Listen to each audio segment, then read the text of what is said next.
এজন ইউটিউবাৰে ইউটিউবৰ পৰা কেনেকৈ টকা উপাৰ্জন কৰে বা ইনকাম কৰে। এটা লাইকত কিমান টকা দিয়ে, এটা ছাবস্ক্ৰাইবাৰত কিমান টকা দিয়ে, এটা শ্বেয়াৰত কিমান টকা দিয়ে, এটা কমেণ্টত কিমান টকা দিয়ে। কিছুমান মানুহে কয় এটা লাইকত 3 টকা, এটা ছাবস্ক্ৰাইবাৰত 7 টকা, এটা কমেণ্টত 3 টকা, এটা শ্বেয়াৰত 3 টকা। কিন্তু কথাটো সত্য নেকি? তেন্তে ইউটিউবাৰসকলে ক'ৰ পৰা টকাবোৰ উপাৰ্জন কৰে? ভিডিঅ' এৰিলেই কি ইউটিউবৰ পৰা টকা পোৱা যায় নেকি? এনেধৰণৰ কুৱেশ্যন সৈতে আজি মই আপোনাৰ লগত আছোঁ। মোৰ থাৰ্ডখন ষ্টুডিঅ', এইখন হ'ল মোৰ থাৰ্ড ষ্টুডিঅ', মোৰ ছেকেণ্ড ষ্টুডিঅ' ঘৰত আৰু প্ৰথম ষ্টুডিঅ' মোৰ অলপ আগত। মই আজি আহি গৈছোঁ মোৰ থাৰ্ড ষ্টুডিঅ'ত। ইয়াতে বহি আজিৰ এইকেইটা কুৱেশ্যনৰ আনচাৰ আপোনালোকক মই শ্বেয়াৰ কৰিম আৰু সত্য কথাটো শ্বেয়াৰ কৰিম। এজন ইউটিউবাৰে ক'ৰ পৰা টকাকেইটা ইনকাম কৰে। তেন্তে বলক ভিডিঅ'টো আৰম্ভ কৰোঁ। চ' গাইজ ফাৰ্ষ্ট টপিক হৈছে এজন ইউটিউবাৰে যেতিয়া ইউটিউবত ভিডিঅ'বোৰ আপলোড কৰি থাকিব, আপলোড কৰি যেতিয়া 4000 ঘণ্টা ৱাচ টাইম এণ্ড 1000 ছাবস্ক্ৰাইবাৰ সম্পূৰ্ণ কৰিব এটা কণ্টেণ্ট ভিডিঅ' আপলোড কৰি, তেতিয়া ইউটিউব পাৰ্টনাৰ প্ৰগ্ৰাম এটা মেছেজ কৰিব যে তোমাৰ চেনেলটো মনিটাইজৰ বাবে এপ্লাই কৰিব লাগে। তেনে ক্ষেত্ৰত আপোনাৰ চেনেলটো ভিজিট কৰি মনিটাইজত গৈ এপ্লাই কৰিব। যেতিয়া এপ্লাই কৰিব, এপ্লাই কৰাৰ পিছতে আপোনাৰ ইউটিউব পাৰ্টনাৰ প্ৰগ্ৰামে আপোনাৰ ইউটিউব চেনেলটো চাব, ৰিভিউ কৰি চাব। যদি আপোনাৰ চেনেলটো মনিটাইজৰ বাবে গ্ৰহণযোগ্য হয়, তেনেহ'লে সেই ক্ষেত্ৰত আপোনাৰ ইউটিউব চেনেলটো মনিটাইজ অন কৰি দিব।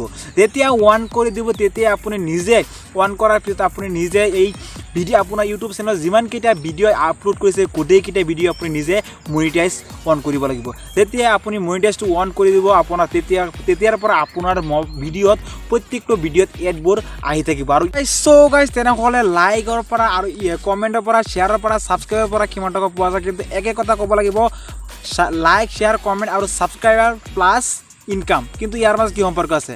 ডাইৰেক্ট ক'ব লাগিব ইয়াৰ পৰা কোনো ইনকাম নাই। লাইকৰ পৰা ইনকাম নাই, ছাবস্ক্ৰাইবাৰৰ পৰা ইনকাম নাই, শ্বেয়াৰৰ পৰা ইনকাম নাই আৰু কমেণ্টৰ পৰা ইনকাম নাই। তেনেহ'লে ক'ৰ পৰা ইনকামবোৰ হয় এজন ইউটিউবাৰৰ? সঠিক কথা, ইউটিউবাৰৰ মূল ইনকাম হৈছে আপোনাৰ ভিডিঅ'ত এডবোৰ। যিকেইটা আপুনি যেতিয়া ভিডিঅ'বোৰ চাব, তেতিয়া চাব মাজে সময়ত কিছুমান এডভাৰটাইজ আহি যায় আৰু এড আহি যায়। সেইকেইটা হৈছে এজন ইউটিউবাৰৰ বা ইউটিউবাৰৰ ইনকাম।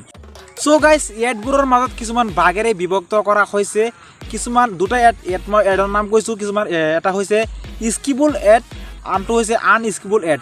স্কিপেবল এড মানে হৈছে আপোনাৰ ভিডিঅ' যেতিয়া আপুনি ভিডিঅ' চাই থাকিব, সেই সময়ত চাব কিছুমান এডভাৰটাইজ আহি যায়। কিছু সময় বা 19 ছেকেণ্ড যোৱাৰ পিছতে স্কিপ দিয়া থাকে, যেন আপুনি স্কিপ কৰি গুচি বেলেগ আপোনাৰ ইণ্টাৰেষ্টিং ভিডিঅ'টো চাব পাৰে। কিন্তু যিটো আনস্কিপেবল এড হৈছে, সেইকেইটা হৈছে আপোনাৰ ভিডিঅ'ত যিকেইটা এড আহিব, সেইটো এড সম্পূৰ্ণভাৱে চোৱাৰ পিছতে আপোনাৰ ভিডিঅ'টো প্লে' হ'ব। সেইটো হৈছে আনস্কিপেবল এড। আৰু এইটো এডৰ পৰা, আনস্কিপেবল এডৰ পৰাই আপুনি ইনকামটো বেছি কৰিব পাৰে। আৰু যিটো স্কিপেবল এড, ইয়াৰ পৰা কম টকা আপুনি ইনকাম কৰিব পাৰে। আৰু ভিডিঅ'ৰ পৰা আপোনাৰ ভিডিঅ'ত যিটো এড আহিছে আৰু সেইটো এডৰ পৰা যিমান টকা উপাৰ্জন হৈছে, সেই টকাটো কি আপুনি ডাইৰেক্ট সম্পূৰ্ণ টকা আপুনি পাই যাব নেকি? নহয়, কিন্তু সেই সম্পূৰ্ণ টকাটো আপুনি নাপায়। কিন্তু আপোনাৰ সেইটো এডৰ পৰা যিমান টকা উপাৰ্জন কৰিছে, ইয়াৰ পৰা 55% আপুনি পাব, ইউটিউবাৰে পাব। আৰু ইয়াৰে 45% ইয়াৰ ইউটিউব কোম্পানীয়ে লৈ যাব। আৰু ইয়াৰে হৈছে এজন ইউটিউবাৰে এনেদৰে ইনকাম কৰে। এজন ইউটিউবাৰে এনেদৰে ভিডিঅ'বোৰ আপলোড কৰি স্কিপৰ পৰা যিমানবোৰ এড আহে আৰু এডৰ পৰাহে টকাকেইটা পোৱা যায়। কোনো ধৰণৰ ছাবস্ক্ৰাইবাৰ, লাইক, শ্বেয়াৰ, কমেণ্টৰ পৰা কোনো ধৰণৰ টকা পোৱা নাযায়। সম্পূৰ্ণ কথাটো হৈছে আপোনাৰ ভিডিঅ'ত এডৰ ওপৰত ডিপেণ্ড কৰিব। আপোনাৰ ভিডিঅ'ত যিমান বৰ বেছি এড আহিব, সিমান আপোনাৰ ইনকামটো বেছি হ'ব আৰু আপোনাৰ প্ৰমোট বেছি হ'ব। আৰু গাইজ আজি আছিলে এনেদৰে এটা চিম্পল ভিডিঅ'। আৰু ভিডিঅ'টো কেনেকৈ কমেণ্ট কৰি জনাই দিব। তেনেদৰে ভিডিঅ'বোৰ নিতৌ পাই থাকিব। চেনেলটো ছাবস্ক্ৰাইব কৰি কাষৰ বেল আইকন প্ৰেছ কৰি ন'টিফিকেশ্যনটো অন কৰি ৰাখিব। আৰু যদি ভিডিঅ'ত এড আহি থাকে, আপুনি এডটো স্কিপ নকৰিব। আজিলৈকে ইমানখিনি, বাই, লগ পাম অন্য এটা ব্লগ ভিডিঅ' লৈ।